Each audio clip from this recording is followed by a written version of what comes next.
The moment she walks away is charged with a potent, intoxicating energy she mistakes for freedom. It is a feeling woven from the threads of newfound autonomy and the thrilling, yet terrifying, blank slate of the future. In this initial stage, her entire being is mobilized to construct and uphold a single, powerful narrative. She has made the right choice. This is not a quiet, introspective period, but a performance of liberation played out on every available stage. She posts the carefully curated smiles, the captions that speak of self-love and new beginnings.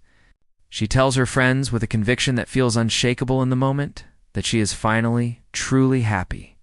This projected image of strength is as much for herself as it is for you and the world.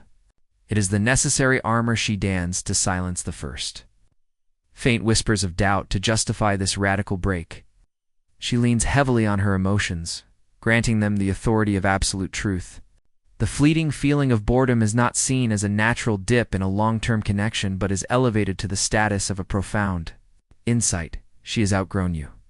The temptation of a new attention or the allure of a different life is not acknowledged as a passing fancy, but is reframed as finding herself.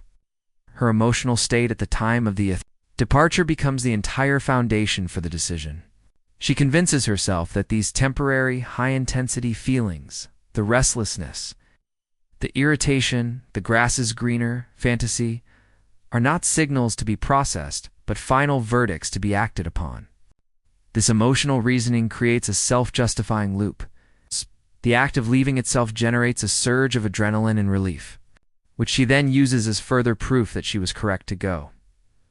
Beneath this curated surface of empowerment, however, a quiet war is already underway. It is a conflict between the story she is telling and the reality she is beginning to feel in unguarded moments. The freedom she championed starts to reveal its other face, a disorienting lack of structure.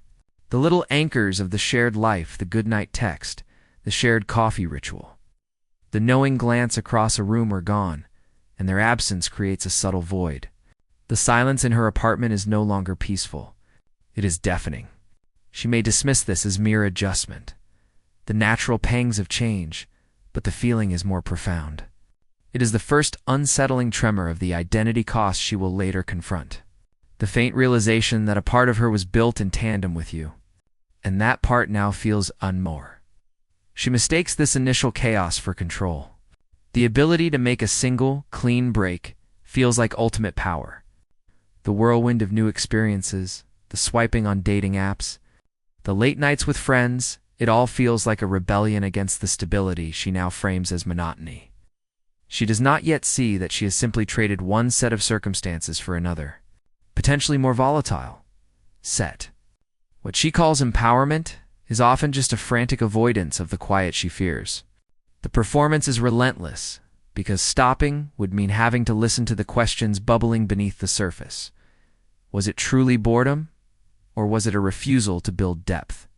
Was it really about finding herself, or was it about running from a version of herself she was unwilling to confront within the safety of your presence? This is the unspoken beginning of the cost, the first debt incurred. It is hidden in the shadows of her pride, but it lingers. It's waiting for the noise to fade, so it can speak its name. The performance cannot be sustained indefinitely. The energy required to maintain the facade of effortless liberation begins to wane, and the first undeniable cracks start to form in the carefully constructed narrative. This is the stage of unraveling, where the initial rush of adrenaline and novelty fades, leaving behind a quiet that is no longer empowering, but profoundly empty. The distractions that once served as a thrilling escape, the constant social plans, the whirlwind of new acquaintances begin to lose their potency. They become exposed as what they always were, noise designed to drown out a signal she did not want to hear. In the moments between the laughter and the chatter, a new and unsettling silence descends. It is not merely the absence of sound, but the absence of a specific presence. It is the silence of a missing anchor, the quiet left behind when the steady hum of a shared life is suddenly switched off. This is when the first true costs, once abstract and easy to dismiss, become tangible. She begins to feel the identity cost, a profound loss she never anticipated. When she was with you, her life was not lived in a vacuum. It was woven into a shared tapestry. Your routines, your presence, and your quiet influence shaped the contours of her world. By leaving, she did not simply remove a person from her life. She dismantled an entire ecosystem in which a specific version of herself thrived. The comfort of a known touch, the shorthand of an inside joke, the simple security of having someone who knew her daily rhythms, these are all suddenly absent. The part of her that felt seen, understood, and emotionally grounded in that relationship has disappeared. She may try to label this new emptiness as self-discovery or solitude, but the feeling is one of hollowness, a gnawing sense that in her rush to leave, she accidentally abandoned a vital piece of herself. Simultaneously, the social validation that initially fueled her begins to shift and thin out. In the beginning, her friends were a chorus of support, celebrating her courage and affirming her decision. But friends have their own lives, their own problems, and the drama of her breakup eventually loses its novelty. The enthusiastic cheers are replaced by polite nods or a subtle change in the tone of conversations. Family members might offer quiet, worried questions, wondering aloud why she walked away from someone who was so good to her. She feels this shift, not in direct confrontations, but in the sideways glances, the conversations that falter when she enters the room, and the gradual withdrawal of the constant reassurance she had come to rely on. For a woman, this social validation can feel like oxygen, and as it thins, a subtle suffocation of doubt begins to set in. The respect she thought she had gained for choosing herself slowly morphs into a private, nagging fear that people are not remembering her freedom, but the good man she let go. This period is characterized by a restless irritability that contradicts the finally happy story she continues to project. The world feels strangely off-kilter, and small inconveniences that she would have brushed off before now feel like personal affronts. This is the first whisper of the internal conflict, the cognitive dissonance between the empowered woman she claims to be and the unmoored woman she is starting to feel like inside. The stability she once took for granted is now revealed to have been a foundation, and without it, every small tremor of life feels more destabilizing. She is not yet consumed by regret, but she is being quietly haunted by the ghost of what was and the hollow echo of what is. The performance isn't over. The stage is beginning to feel increasingly lonely, as the initial turmoil of the breakup settles into a dull, constant ache. The most profound and damaging cost begins to reveal itself: the psychological toll. This is not about missing a routine or a social circle. It is about a fundamental scar left on her very capacity to connect.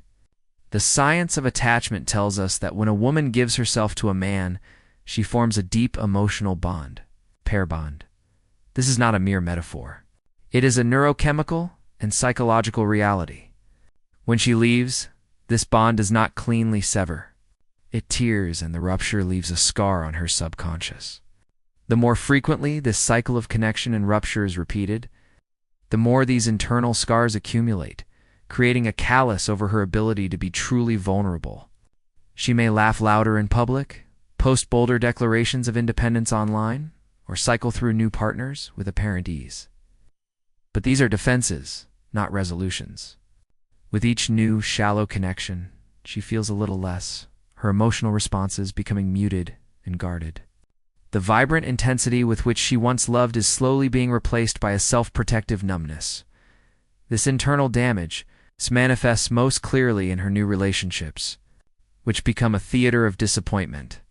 Initially, she enters them with the hope that a new man will provide the excitement or validation she felt was missing with you. But these new connections are built on the shaky ground of comparison, a phenomenon psychology calls the contrast effect. Her mind, often against her will, becomes a relentless measuring stick. Every laugh is measured against the memory of yours. Every argument highlights a new man's inability to remain calm. Every moment of attempted intimacy feels hollow because it lacks the weight of shared history.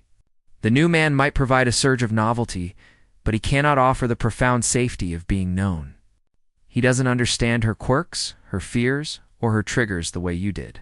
With you, she didn't have to explain herself. She was understood. With others, she is perpetually starting from scratch, forced to rebuild the intricate architecture of trust while carrying the ghost of what she lost. This leads to a brutal and inescapable realization: she is not just missing you. She is searching for you in every man she meets. And this is a search doomed to fail, because the depth she shared with you was not a product of chance, but of time, shared experience, and mutual investment. The cruelest truth she must now confront is that no one else will ever be you.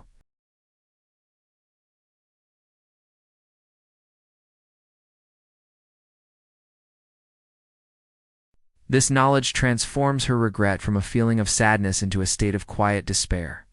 It erodes her trust, not only in others, but more devastatingly in herself. She once believed her emotions were an infallible compass, guiding her toward happiness. Now, seeing that her decision to leave a choice that felt so right in the moment has led only to emptiness and a string of dissatisfying encounters, she begins to doubt her own judgment. Nothing is more terrifying for a woman than the realization that she cannot trust her own inner guide. The cost of leaving, therefore, becomes a tragic paradox. In her quest for a more fulfilling connection, she has fundamentally damaged her own ability to ever form one as deeply again. She didn't just lose a man. She lost a part of her own emotional machinery. And that is a loss from which there is no simple recovery. Her internal struggle is magnified and given a devastating, concrete form by a single, unexpected factor: your response. In the script she had written in her mind, your role was clearly defined. You were supposed to crumble. You were supposed to chase, to beg, to send pleading texts in the dead of night. Your suffering was to be the final, validating proof that her departure was a significant loss to you, thereby confirming her own value and the correctness of her difficult decision. Your desperation would have been the balm for her own lingering doubt, allowing her to neatly frame the entire narrative as a necessary escape from a man who could not function without her.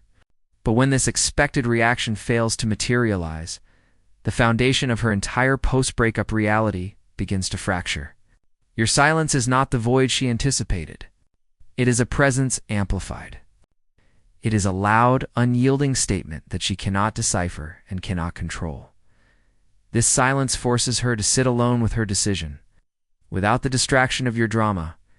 It becomes a mirror reflecting back a question she never wanted to ask. Did I miscalculate my own importance?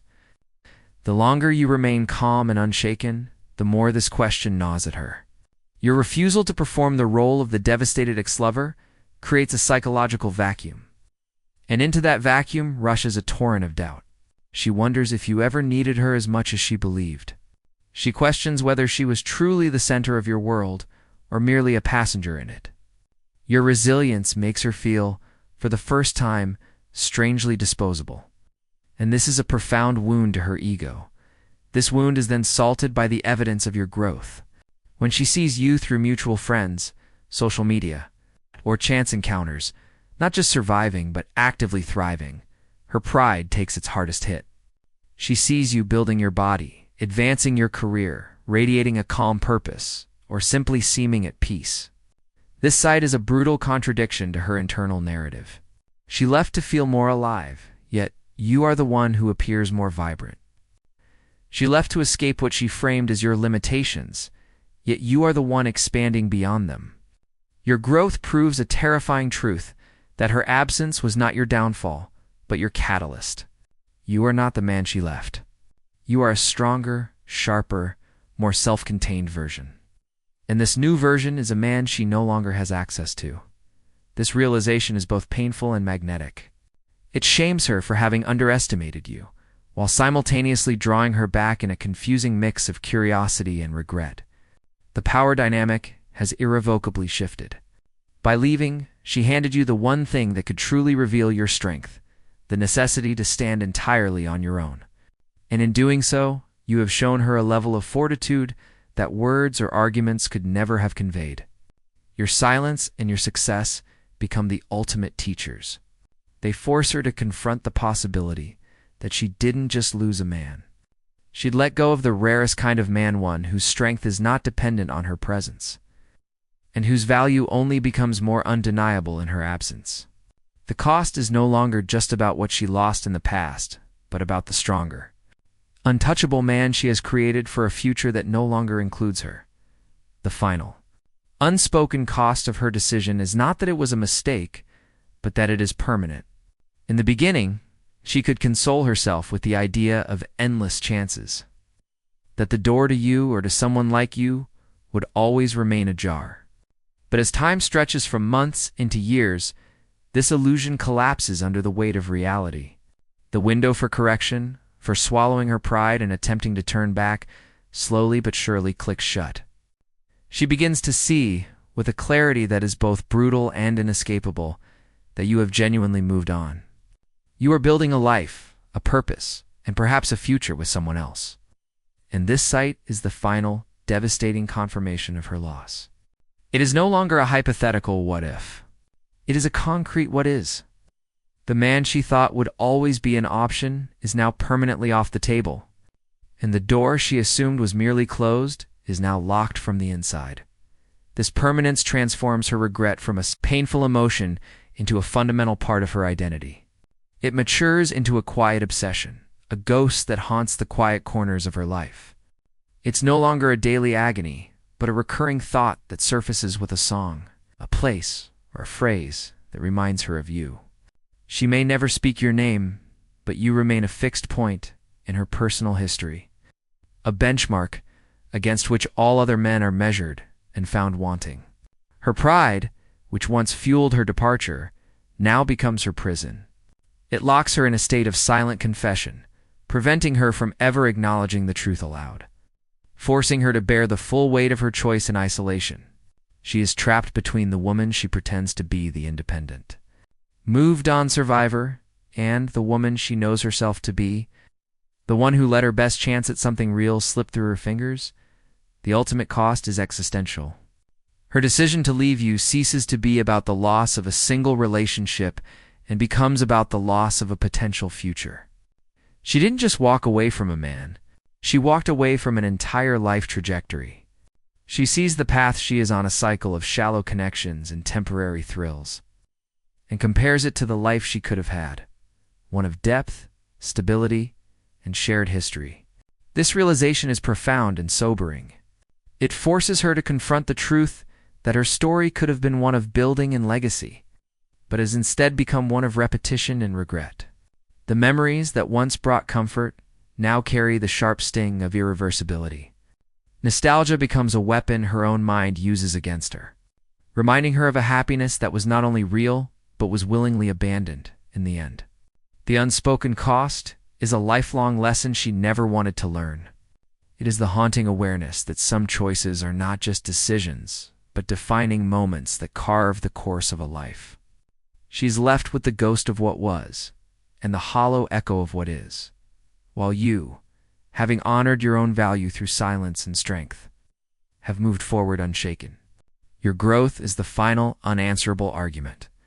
You never had to fight to prove your worth. You simply lived it.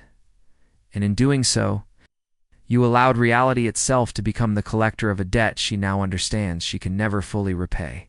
Her loss became her teacher, her silence became her confession, and her regret became the permanent scar of her greatest miscalculation.